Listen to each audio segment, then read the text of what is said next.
Hey everyone, welcome back to our super fun 2024 boat trip vlog series. If you haven't already watched these videos, day 1 through day 7, go back and watch them.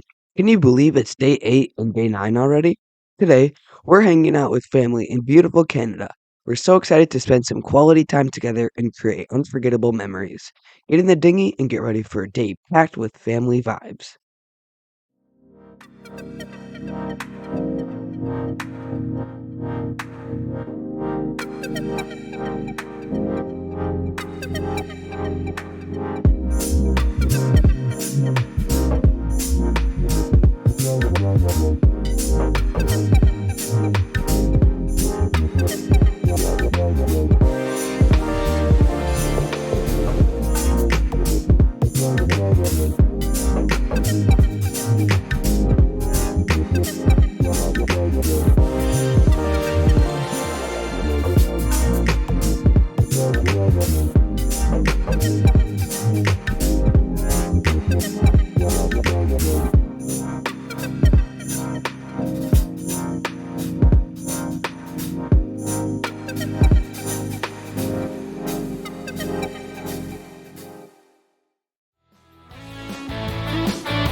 Thank you so much for watching until the end. I know this video had a different setup than usual, but I truly hope you enjoyed the journey with us.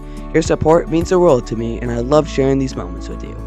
As we wrap up our time in Canada, I want to take a moment to reflect on all the incredible experiences we've had. From beautiful landscapes to unforgettable family memories, this trip has been a beautiful adventure that we'll remember forever.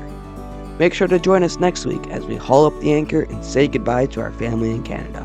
We'll be having a lot of fun, so you won't want to miss it. If you enjoyed this video, please give it a thumbs up and consider subscribing to the channel. Your engagement helps us grow and reach more people who love exploring the world with their families. Also, I'd love to hear from you. What was your favorite moment from this video? Or do you have any travel stories of your own? Share them in the comments below. I can't wait to read them. Thanks again for being part of our journey. Until next time, keep exploring and making memories.